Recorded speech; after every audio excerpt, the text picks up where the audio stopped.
Hi students. Now the last features which remain is an oligopoly. So in oligopoly is also another types of a markets that we have seen into the markets generally. So oligopoly dominated by few large firms competing with each other. It means in oligopoly markets we have a few firms into the markets, and all the firms they are competing with each other, competing irrespective of quality, prices, and so on. So it is that form of imperfect competitions where the firms produce either homogeneous products or it all about the close substitute for one another. So it means in perfect competition we got the most of the seller or the producer they sell the homogeneous goods. But in case of oligopoly, they're imperfect markets. They are not perfect market, imperfect markets, and they will sell either homogeneous or close substitute goods. You have in two options.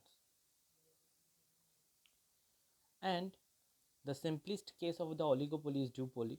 So in oligopoly, you will get in the terms of duopoly. Duopoly means its do is written. It means only two seller will be there. Understand? Only two producer or seller will be there under this duopoly markets. So this is also comes under oligopoly. So you have to remember, if it is comes duopoly means only two producer or seller they will sell a products or commodity into the markets. Now in oligopoly markets it is not written here. I'm just telling, it will take only just a minute or 5 minutes to complete the types of oligopoly. It is not written here. Okay, so you can note it down, the types of oligopoly. The first one is pure or perfect oligopoly. Under the types of oligopoly you can write, under the types of oligopoly you can write types. The first is pure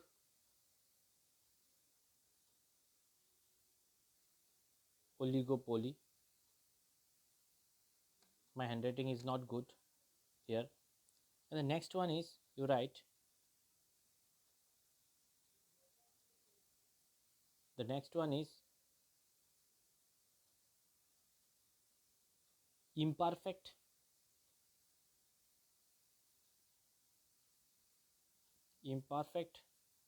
oligopoly. Next is COLLU, collusive oligopoly. Collusive oligopoly written. And the last one is non collusive oligopoly. Okay, so we have a four types of oligopoly. What are they? What is the meaning of that? Under the pure oligopoly, the farm produce only homogeneous products. Okay, the farm only produce homogeneous products. Example, copper, iron, steel, aluminium. Those are the example under pure oligopoly. Okay, I repeat, under the pure oligopoly, the farm will produce only homogeneous products. The examples are copper, iron, steel, aluminium. Over. Now come under the point of imperfect or differentiated. Another name is there, it is not written earlier. Differentiated, you can add differentiated oligopoly. Both are same, imperfect or differentiated oligopoly. Under the differentiated oligopoly, see, the product differentiated or the farm produce differentiated products. Suppose means the farm produce a car, the farm may produce a cigarette, or so on. If I talk about a company of ITC, Indian Tobacco Company, the ITC company is known for selling tobacco like a cigarette. Okay, now the ITC company is also selling Vivel Sabun. Understand? The ITC company is also selling Ashirwad Atta. So what does it mean? They are engaging the business of FMCG or Sunfeast biscuits. Am I right? So the ITC also, they are delivering the services of five-star hotel, ITC Sonar Bangla, like that. So if a farm, they are engaging differentiated products or doing some or selling some products which are differentiated, those are comes under imperfect or differentiated oligopoly. Is it clear? And the next comes collusive oligopoly. If the farm cooperate with each other in determining the price of output or both, it is called collusive oligopoly.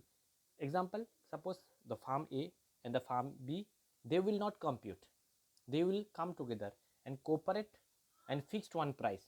They will not fight in terms of prices. Understand? So this is called collusive oligopoly. Under the non-collusive oligopoly means if farms is an oligopoly market complete with each other,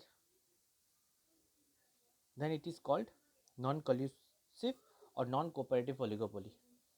Okay, this is not important even. So now come under the points of features.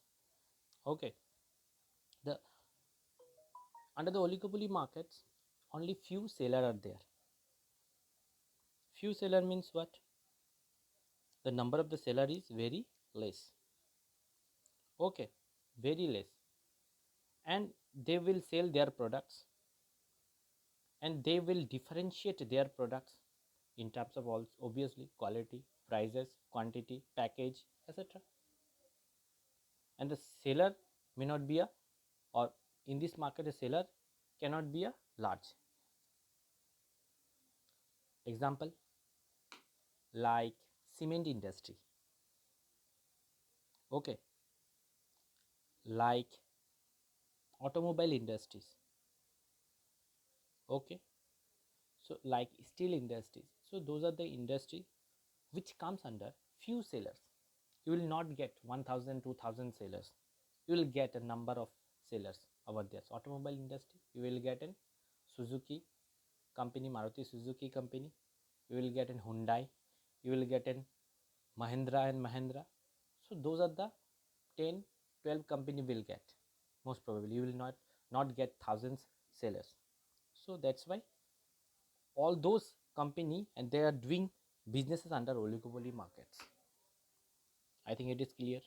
The next is interdependent. Interdependent means what? One farm is dependent on others. Why? And because of the few sellers, they think that they will not fight with the other farms. Because if they will fight with the other farms, it will benefit to their customers or it will reduce their gain or income. So only the few seller is there. It means if the price A reduces the prices, and obviously it will impact on the farm B. Let's take one example. Suppose Maruti Suzuki, they are selling a car. The name is Brezza. Now, if the Maruti Suzuki they reduces the prices of Brezza to acquire more sale, then it is also impact on the sale of another company like an Hyundai Creta. Okay, like another company of Ford's EcoSports. All those versions are same. So it means what? Here it is say they are interdependent. They will say they will not much change their prices. They will equate one prices or similar prices so that they can maintain some gain in their companies, and they will differentiate their products according to their quality, according to their prices, and so on. I think it is clear. Interdependent.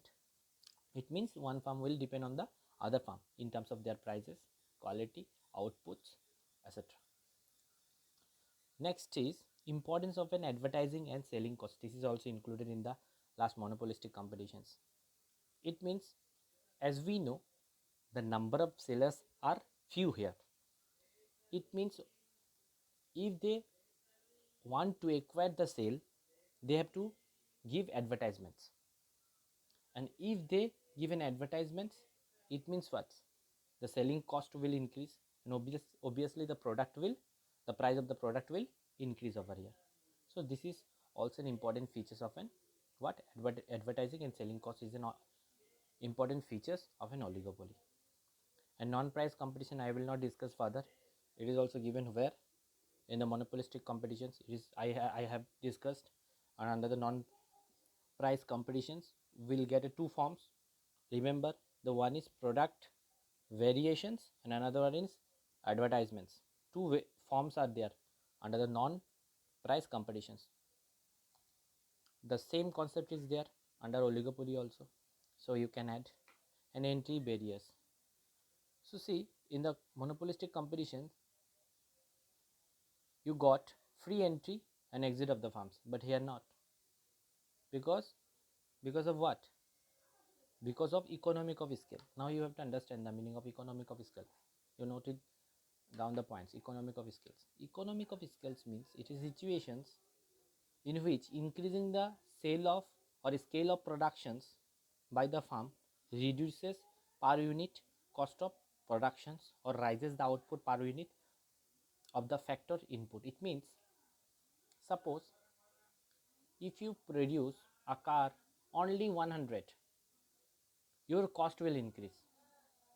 If you produce 10,000 car, your per unit car price will reduce.